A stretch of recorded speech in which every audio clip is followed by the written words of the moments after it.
Finally, in today's RalphStack, the Dallas Stars fired their head coach Pete DeBoer Friday, and in so doing, gassed the NHL's winningest bench boss over his time in Big D. Now what? Stars GM Jim Nill expressed a desire to look both internally and externally for his new coach. He said Friday that he intends for the search to be very wide and that he'll be open-minded. What does that mean? I hope it means what he says it means, but I got real doubts here for all kinds of reasons. If you've read this space at all, you know I'm critical of the NHL, whose league is comprised of one-third non-North American players, for not hiring GMs and head coaches from outside North America. Hell, they don't even look. It's time that they do. And I got at least one guy for them to look at. He's been a head coach in the KHL since the 2015-16 season, with over 300 games coached behind the bench. He's had experience consulting with NHL teams and coaching NHL defensemen. He's an NHL Hall of Famer with 2 Stanley Cup rings. He's only 54, still a young guy for a position like this, and his number is hanging inside American Airlines Center. Yeah, it's Sergei Zubov. And I'm not suggesting at this point that the Stars hire him, but I'm going to push hard that they at least interview him. Give him a shot to make his pitch. Give him a chance to practice interviewing for an NHL job because he's more than qualified, and he's part of the Dallas Stars community. And if the Dallas Stars won't give him a look, no one else will. In fact, not interviewing Sergei Zubov for this job would be pretty damning of the Stars organization. The Boston Bruins just hired German-born Marco Sturm as their new head coach. That's one. There's been 5 or 6 in league history. Let that sink in. There's no reason for the Stars not to bring him in, but if I'm betting, it's unlikely they will. The practice of hiring retreads and old friends and colleagues is the way of the NHL. North Americans haven't, don't, and won't look past their old neighborhood buddies. It's the way in all key positions of power in the NHL. Now, the NFL's Rooney Rule, put in place in 2003 to promote the league at least glancing in the direction of hires who wouldn't otherwise get a look, was implemented because the old boys just kept hiring each other, just like what happens in the NHL. And the old boys never look elsewhere until a gun is pointed at their head to tell them to do so. The NHL has no such provision like the Rooney Rule, and in fact, keeping this North American lineage intact is the NHL's continuing black eye, a silent, unbroken barrier, part of deep-seated cultural biases. It's how a guy like 66-year-old Joe Quenneville, banned from coaching over his role in turning a blind eye to a member of his own coaching staff committing sexual assault on one of his players during a Stanley Cup run, well, he's moved to the front of the line. He's wined and dined, and he's hired in a split second.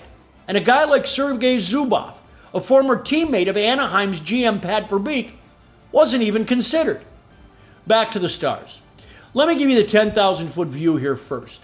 Based on what I know about Stars owner Tom Ghilardi, and considering his words from the day after regarding his desire to keep Pete DeBoer, I don't think he's thrilled with any of this.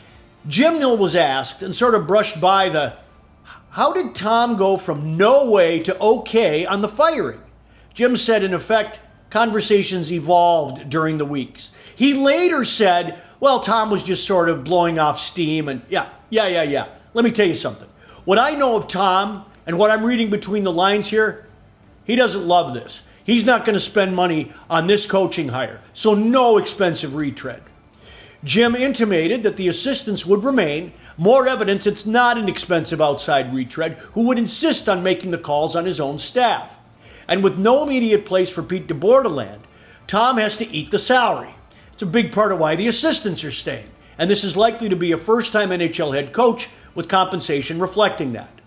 Although Jim says he'll look internally and externally, it's likely the hire will come from inside. And that by externally, Jim means North American coaches working in the United States or Canada.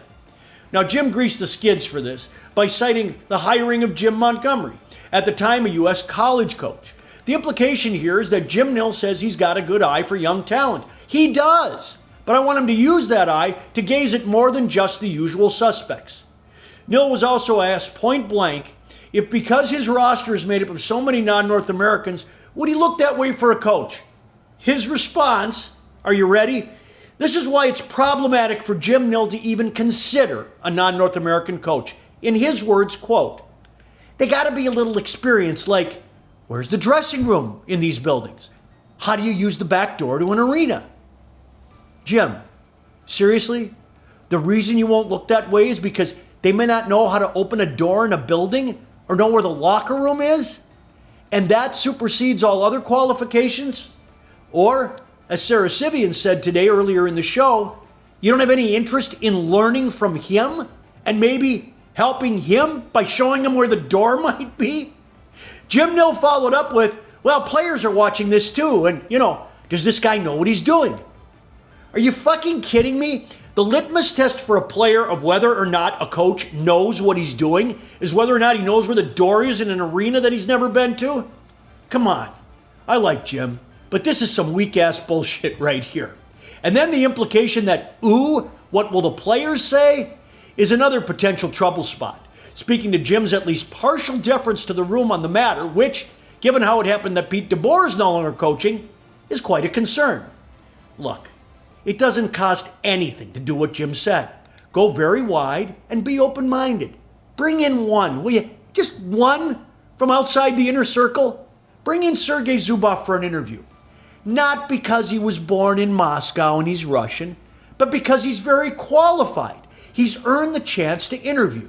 And Jim, from me to you, I can vouch that he knows where most of the doors and rooms are in the NHL.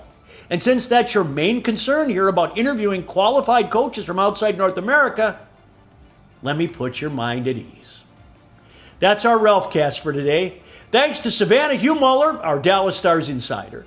Thanks to the great Sarah Sivian. She and I will do more and more together here in the coming months on Substack and here on the RalphCast podcast, the TV show. Thanks to the best assistant there is, Kelly Ortiz. And now, let's take you out with some images from Sunday. Carlos Alcaraz and Jannik Sinner's epic 5-set duel in the French Open on Sunday. I published a Substack piece on this the other day. This might have been the greatest tennis match in history. Next week, a new RalphCast podcast, the TV show. Until then and for now, I'm Ralph Strangis. We'll see you next time, right here.